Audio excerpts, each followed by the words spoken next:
Ο κύριος Οδυσσέας Κόλλιας λοιπόν εκλήθη, επειδή είναι το αντικείμενο της επιστήμης του, να μας, με αφορμή την περίφημη Black Friday, να μας εξηληνήσει. Ο Κωστόπουλος ο Πέτρος είχε πει ότι μας ξεβλάκευσε.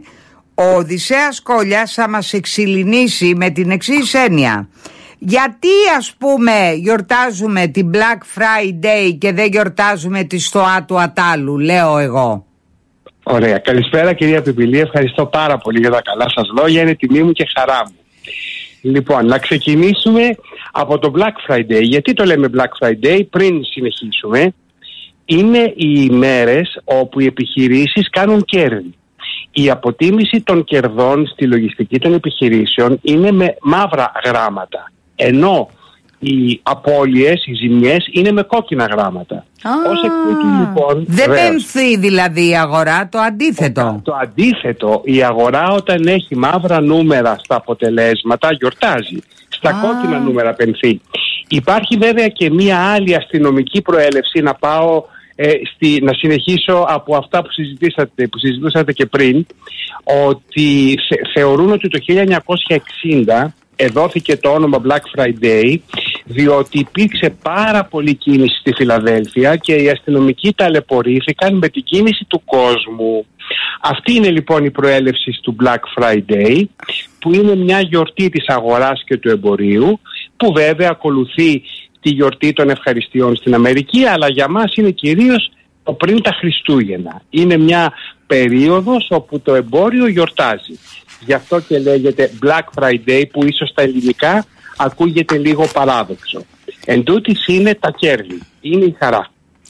Ωραία. Να πάμε όμως με αφορμή το Black Friday, και αν ανέφερα τη Στοά Ατάλου ήταν γιατί περιτριγυριζόταν από την αρχαία αγορά, τη μετέπειτα ρωμαϊκή κλπ. Και να το είχαμε προαναγγείλει την προηγούμενη φορά που σας φιλοξενούσα, ότι θα είχε ενδιαφέρον να μας μιλήσετε, επειδή γνωρίζετε το θέμα, για το εμπόριο στην αρχαία Ελλάδα, με δεδομένο ότι όλοι έχουμε συνειδητοποιήσει ότι προερχόμαστε από μία αρχαία φυλή καθεξοχήν εμπόρων και εφοπλιστών σε εισαγωγικά. Βεβαίως, ανθρώπων οι οποίοι ταξίδευαν, οι οποίοι ήταν ανοιχτοί στις κουλτούρες και βέβαια είχαν αναπτύξει το εμπόριο πάρα πολύ. Η αγορά τότε ήταν το κέντρο της καθημερινής ζωής. Εκεί οι πολίτες δεν προμηθεύονταν μόνον αγαθά, συναντιόνταν και με άλλους ανθρώπους και συζητούσαν πολιτικά και κοινωνικά θέματα. Μάλιστα αναφέρεται, όταν ερευνήσει κανείς και διαβάσει, ότι οι έμποροι είχαν και έντονη διάδραση με την πελατεία τους. Είναι κάτι, κυρία Πιπηλή, που το συστήνουμε σήμερα όταν διδάσκουμε στο λιανεμπόριο, να έχουν και οι πολιτές και οι πολίτριες διάδραση με τους πελάτες. Έτσι λοιπόν τα καταστήματα ήταν φιλόξενα. Βέβαια, μην φανταστούμε ότι υπήρχαν οι βιτρίνες ή αυτό που εμείς σήμερα έχουμε υπόψη μας. Ήταν κυρίως καταστήματα χωρίς βιτρίνα και πάγκοι. Σαν το παζάρι, θα μπορούσαμε να πούμε με σημερινά δεδομένα. Και η διαπραγμάτευση στην αρχαία αγορά και στη Στοά του Ατάλου και παντού όπου αναφέρατε γινότανε έντονα. Δηλαδή υπήρχε αυτό που λέμε σήμερα παζάρι. Στις δε πληρωμές πολύ συχνά γινότανε πίστοση. Δηλαδή επειδή γνωρίζονταν οι έμποροι με την πελατεία, υπήρχε μία πίστοση. Θα μπορούσε να πει κανείς σήμερα ότι είναι όπως οι κάρτες που χρησιμοποιούμε, οι πιστωτικές που πληρώνουμε. Δηλαδή μπορούσε να αγοράσει κάποιος κάτι και να μην πληρώσει άμεσα. Όπως, συγγνώμη σας διακόπτω, θυμόμαστε όλοι τις στενές σχέσεις που είχαν οι μπακάλιδες της γειτονιάς με τις φαμίλιες. Ακριβώς. Και οι οποίες θα έπρεπε και σήμερα να αναπτυχθούν με τους κανόνες του μάρκετινγκ, διότι εκεί υπάρχει και η ψηφιακή βοήθεια για να αναπτύξει στενές σχέσεις ο έμπορος με την πελατεία του. Και είναι κάτι το οποίο χρειάζεται, διότι από ό,τι βλέπουμε μελετώντας την ιστορία, ανήκει στη φύση και στη ψυχολογία του ανθρώπου. και ως εκ τούτου και του καταναλωτή. Άρα χρειάζονται οι στενές σχέσεις. Υπήρχαν λοιπόν οι στενές σχέσεις τότε και επιτρέψτε μου, κυρία Πιπηλή, να σας πω κάτι που είναι πολύ αξιόλογο. Θεωρούσαν αυτό που ξέρουμε όλοι, την φιλοξενία από το φίλος και ξένος, ότι οι θεοί έστελναν τους ξένους είτε και τους πελάτες και έπρεπε ο άνθρωπος να είναι ευγνώμων που η πελατεία ή ο ξένος, ο φιλοξενούμενος στο ξενοδοχείο ερχόταν. Δηλαδή οι αρχαίοι Έλληνες δίνανε πολύ μεγάλη αξία στον ξένο, σε αυτό που αποκαλούμε ξένο, και ήταν και βέβαια πολύ ανοιχτοί. Και αργότερα βέβαια, ας μην ξεχνάμε τη φιλοξενία του Αβραάμ και της Σάρας, δηλαδή πάντοτε υπήρχε, και αργότερα στο Βυζάντιο κλπ, πάντοτε στην ιστορία υπήρχε το εμπόριο και υπήρχε η έννοια της φιλοξενίας του πελάτη στο κατάστημα. Βέβαια δεν μπορούμε να συγκρίνουμε τις σημερινές εποχές, αλλά επιβεβαιώνεται ότι από την αρχαία αγορά των Ελλήνων δηλαδή έχουμε τουλάχιστον πάρει κάτι. Βεβαίως. Εξακολουθεί ο Έλληνας, γι' αυτό και κυρίως είναι και αυτοαπασχολούμενος, όπως υποψιάζομαι ήταν οι αρχαίοι Αθηναίοι, εκτός από τους δούλους. Βεβαίως, εκτός από τους δούλους, και ήταν αυτοαπασχολούμενοι οι έμποροι. Κάποιοι ήταν και μεταπράτες, κάποιοι ήταν και εισαγωγείς προϊόντων. Όλοι μαζί λοιπόν συγκεντρώνονταν το πρωί και ξεκίναγε αυτό το εισαγωγικά πανηγύρι που γινότανε. Και αυτά που πολλούνταν κυρίως ήταν τα γεωργικά προϊόντα. Να σας πω, κυρία Πιπηλή, ότι συναντάμε στην ιστορία το πρώτο προϊόν με προστατευόμενη ονομασία προέλευσης. Που λέμε, το ελαιόλαδο. Σοβαρά. Βεβαίως. Να τα πούμε όλα αυτά μετά το διαφημιστικό διάλειμμα, γιατί έχετε πολλές ιστορίες. Πείτε μας και τη φιλοξενία Σάρας. Εγώ με τα θρησκευτικά δεν τα πάω πολύ καλά. Του Αβραάμ και της Σάρας, να μας τα πείτε μετά την ιστορία, γιατί τα λέτε ωραία. Συνεχίζουμε τη συζήτηση περί του εμπορικού δαιμονίου των αρχαίων Ελλήνων με τον οικονομολόγο, συγγραφέα, σύμβουλο επιχειρήσεων και μέντορα, τον Οδυσσέα Κόλια. Μείναμε ότι βρέθηκε από την αρχαιότητα το πρώτο πιστοποιημένο αρχαιοελληνικό προϊόν, που ήταν φυσικά το λάδι. Που είναι μέχρι σήμερα βεβαίως. Για πείτε μας. Είναι ένα προϊόν το οποίο είχε ζήτηση επώνυμα. Συνεπώς αυτό εμείς το λέμε brand, είχε γίνει brand το προϊόν το ίδιο, και αναζητούσαν στον κόσμο και έξω πλέον από την Ελλάδα, αναζητούσαν να αγοράσουν αυτό το προϊόν. Ήταν μαζί με τα κεραμικά της Ελλάδος, στην αρχαία Ελλάδα ήταν τα πιο εμπορεύσιμα στοιχεία, τα πιο εμπορεύσιμα προϊόντα. Το λάδι. Βέβαια, το λάδι και τα κεραμικά. Βέβαια υπήρχαν και κοσμήματα, υπήρχαν και υφάσματα και βιοτεχνικά προϊόντα και χειροτεχνίας και ξηρή καρπή και κρασί. Αυτά ήταν κυρίως τα προϊόντα τα οποία ανταλλάσσονταν, και ζώα βέβαια, στην αγορά. Άρα οι αρχαίοι Έλληνες δεν περίμεναν τους σημερινούς διαιτολόγους και φρόντιζαν για τη σωστή φροντίδα του στομάχου και της υγείας από την αρχή, να υποστηρίζουν δηλαδή τρώγε λάδι, ξηρούς καρπούς, σταφίδες, καρύδια, οτιδήποτε, σίκα, σιτάρι. Ακριβώς. Ό,τι λένε οι διαιτολόγοι σήμερα, έτσι. Ό,τι λένε οι διαιτολόγοι σήμερα, ναι. Και σίγουρα θα υπάρχουν έρευνες για τη διατροφή που υπάρχουν, το ξέρω, στην αρχαία Ελλάδα με τη διατροφή σήμερα, που θα παραλληλίζουν αυτό που συζητούμε. Βέβαια, Black Friday δεν υπήρχε τότε. Υπήρχε όμως το εξής. Υπήρχαν οι γιορτές όπου πράγματι ήταν περισσότεροι καταναλωτές. Δηλαδή μπορεί κανείς να το παραλληλήσει. Μάλιστα, εν ώψη της εκπομπής που είχαμε μαζί, ρώτησα την τεχνητή νοημοσύνη ότι αν υπήρχε Black Friday στην αρχαία Ελλάδα πώς θα ήταν. Και η τεχνητή νοημοσύνη μου απάντησε ότι θα ήταν όπως σήμερα. Επιπλέον όμως οι αρχαίοι Έλληνες θα είχαν βραβεύσεις και δώρα. Δηλαδή θα είχαν αγώνες που θα πρόσφεραν δώρα από τα εμπορεύματά τους σε αυτούς που θα κερδίζανε, και βέβαια θα κάναν και θρησκευτικές τελετές στην Black Friday τους προς τιμήν των θεών, και θα είχαν ειδικές προσφορές σε προϊόντα που θα σχετίζονταν με τους θεούς και τα μνημεία. Και επίσης μου αναφέρει το Artificial Intelligence ότι θα μπορούσαν να συγκεντρώνονται οι πολίτες όχι μόνο για ψώνια την Black Friday, αλλά θα ήθελα να έχουν συμμετοχή σε πολιτιστικές και αθλητικές δραστηριότητες που θα ανταγωνίζονταν σε αγώνες και σε παραστάσεις.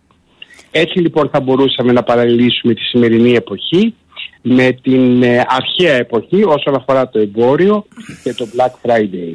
Έχω ένα μήνυμα από τον ακροατή Στέφανο που λέει το εξής: η λέξη συκοφάντης προέρχεται από την αρχαία Αθήνα, είναι αυτός που φανέρωνε το εμπόριο των σίκων χωρίς την άδεια της πολιτείας. Μάλιστα, σωστό είναι αυτό, και πολλές λέξεις υπάρχουν που έχουν την ετυμηγορία τους έτσι σε καθημερινά περιστατικά. Βέβαια τώρα το συκοφάντης έχει αρνητική, είναι ο κακόβουλος, όπως λέει και ο ίδιος ο ακροατής ο Στέφανος από το Περιστέρι. Ποιες άλλες λέξεις προέρχονται από το εμπόριο το αρχαίο? Η Αθήνα ήταν η πρωταγωνίστρια, Κόρινθος. Η Αθήνα και όλες βέβαια, γιατί ήταν κράτη τότε. Ναι. Το παζάρι υπήρχε πολύ έντονα, έτσι, το ξαναείπαμε και πριν. Ναι. Δηλαδή ήταν μέσα στη συνήθεια ότι η τιμή που εδινόταν θα παζαρευόταν. Αυτό όμως είχε και μία έννοια διάδρασης που είναι πολύ σημαντική έννοια στο εμπόριο και σήμερα λίγο έχει χαθεί στην ψηφιακή εποχή. Δηλαδή να υπάρχει ανάμεσα στον πολιτή και στην πελατεία, στον πελάτη, στην πελάτησα, να υπάρχει διάδραση, ένα μπλα μπλα. Το μπλα μπλα να υπάρχει. Το μπλα μπλα, ναι. Και συμβουλευτική, όχι βέβαια μπλα μπλα επάνω σε προσωπικά θέματα που δεν τα θέλουμε γιατί δεν είναι όμορφα. Όχι. Επάνω σε θέματα που βοηθούν την πελατεία, τον πελάτη, την πελάτησα να αποφασίσει για αυτό που θα αγοράσει, για το προϊόν, για την υπηρεσία, για ένα κοινωνικό ευχάριστο θέμα, όχι για δυσάρεστα θέματα. Δηλαδή είναι σημαντικό αυτό που υπήρχε η διάδραση ανάμεσα στον έμπορο και τον πελάτη και αναφέρεται πολύ συχνά αυτό ότι υπήρχε. Κύριε Κολλιά, βέβαια αν συγκρίνουμε την αρχαία εποχή με τη σημερινή, δεν μπορούμε να βγάλουμε άκρη όσες ερωτήσεις και να κάνουμε στην τεχνητή νοημοσύνη. Αλλά επιβεβαιώνεται αυτό που σκέφτηκα κι όλο για να σας φιλοξενήσω στην εκπομπή, ότι επειδή παραμένουμε έμποροι οι Έλληνες, έχουμε ένα ακόμα έτσι αβαντάζ για να λέμε ότι εμείς είμαστε απευθείας απόγονοι του Περικλή. Πείτε μου όμως τώρα, ο Αβραάμ με τη Σάρα τι σχέση είχαν με τη φιλοξενία? Εγώ οι αγράμματοι περί τα θρησκευτικά, Καινές Διαθήκες, Παλιές Διαθήκες, δεν έχω ιδέα. Αμέσως. Θα σας πω αρχικά να πω ότι είναι η γεωγραφική μας θέση τέτοια η οποία ευνοεί το εμπόριο. Έτσι. Αυτό λοιπόν ήταν και τότε, είναι και τώρα. Τώρα, όσον αφορά τον Αβραάμ και τη Σάρα για τη φιλοξενία τους, στην Παλαιά Διαθήκη αναφέρονται σαν υπόδειγμα ενός εναλλακτικού ρόλου. Δηλαδή, τότε θεωρούσαν, και είναι ωραίο αυτό όπως το θεωρούσαν, ότι ο Θεός, οτιδήποτε είναι ο Θεός, είναι άλλο το οικοδεσπότης και άλλο το φιλοξενούμενο στη γη. Άρα ο άνθρωπος έχει υποχρέωση, ως έτσι λειτουργήσαν δηλαδή ο Αβραάμ και η Σάρα, να φιλοξενούν κάθε ξένο και επιπλέον να το πούμε που είναι σημαντικό, πέραν του ότι ήταν ηθικό χρέος για τον άνθρωπο να φιλοξενεί τον ξένο, πλέον αυτού τον εκπαίδευε το φιλοξενούμενο του στις συνήθειές του και στις αρχές του. Είναι πολύ σημαντικό και έτσι αποκτούσε δύναμη. Δεν είναι τυχαία τα ξένια δώρα που ήταν τα δώρα που δίναν σε αυτούς που είχαν γνωριστεί. Αυτό τι έκανε? Δημιουργούσε σχέσεις και στην επόμενη γενιά ή σε ανθρώπους που δεν ήταν εδώ. Μπορεί να ήταν ένας Πέρσης εδώ, μπορεί να ήταν ένας Αιγύπτιος. Δημιουργούνταν σχέσεις οι οποίες είχαν διάρκεια. Εδώ τι μπορούμε να πούμε για το σημερινό εμπόριο? Πόσο δυνατός είναι ο πολιτής ή πολίτρια όταν ο πελάτης ή πελάτησα μπαίνει στο κατάστημα.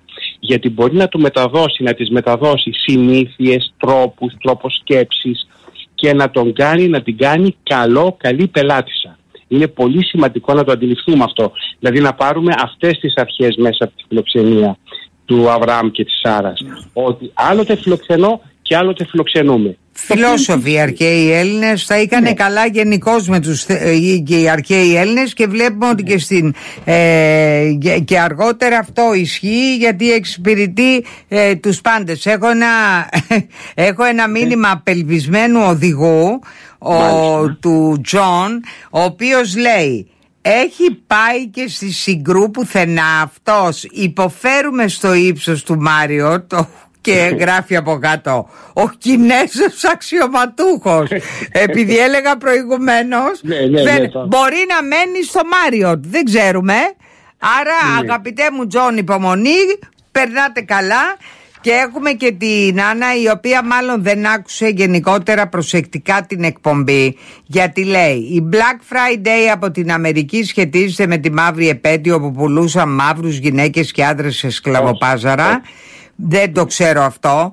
Και λέει όμως: ξενόφερτο έθιμο που το άλλαξαν και συμφέρει τους εμπόρους, δεν έχει καμία σχέση με την αρχαία Ελλάδα. Συγγνώμη Άννα, ακούτε άλλη εκπομπή? Ακούτε προσεκτικά ή ακούτε επειδή θέλετε να γράψετε ένα μήνυμα το οποίο δεν έχει τη σχέση με τη συζήτηση με τον κύριο Οδυσσέα Κόλια? Εγώ είπα στον πρόλογο μου ότι με αφορμή την Black Friday, που είναι μέρα αγοράς παγκοσμίως, θυμήθηκα που είχα μιλήσει σε προηγούμενη συζήτηση με τον βαθύτατο γνώστη του εμπορίου σήμερα, τον κύριο Οδυσσέα Κόλια, να μιλήσουμε για το εμπόριο στην αρχαία Ελλάδα. Τώρα από πού και ως πού βρήκατε εσείς ότι εμείς συνδέσαμε την αρχαία Ελλάδα με την Black Friday? Δεν μπορώ να το εξηγήσω. Εν πάση περιπτώσει το δεν έγινε αυτό. Με χιούμορ αντιμετωπίσαμε, να το φέρουμε έτσι επίκαιρα για τους ανθρώπους που είναι στο τιμόνι να ακούσουν κάτι ευχάριστο. Γι' αυτό το κάναμε. Όχι, το έκανα εγώ πολύ συνειδητά. Με αφορμή, να το ξαναπούμε, με αφορμή την Παγκόσμια ημέρα αγοράς, που κονομάνε οι έμποροι, αλλά ευχαριστούνται και οι καταναλωτές, γιατί εγώ δεν ξέρω κανέναν έμπορο να τραβάει με την καραμπίνα να μπει στο μαγαζί του ο αγοραστής. Ο αγοραστής το ευχαριστιέται. Είναι από τις συνήθειες που έχουν επικρατήσει τα τελευταία χρόνια. Μιλάμε γενικότερα για το εμπόριο στην αρχαία Ελλάδα, που ήταν η απαρχή του εμπορίου, και αυτό αποδεικνύεται, να το θυμίσουμε, αυτό ας πούμε στο λένε με την πρώτη φράση οι αρχαιολόγοι, αυτά τα προϊόντα ακριβώς που τονίσατε κύριε Κόλια ότι ήταν εμπορεύσιμα, είναι αυτά που βρίσκονται συνέχεια αφιδώς στον πάτο των θαλασσών του Αιγαίου, της Μεσογείου, από τα μπάρια βυθισμένων τότε αρχαίων τρύρων. Ακριβώς. Και μάλιστα έχουν βρεθεί και επώνυμα, δηλαδή ξεκινάει και η επωνυμία στο εμπόριο στην αρχαία Ελλάδα. Δηλαδή πάνω στο κεραμικό που είναι μέσα το λάδι ή ο ξηρός καρπός υπάρχει και το όνομα του εμπόρου. Και αυτό είναι πολύ σημαντικό επίσης που προσέφερε η αρχαία Ελλάδα. Θα τα ξαναπούμε και άλλη φορά, γιατί είναι ανεξάντλητη η θεματολογία από την αρχαιότητα έως σήμερα. Ευχαριστώ πολύ τον κύριο Οδυσσέα Κόλια.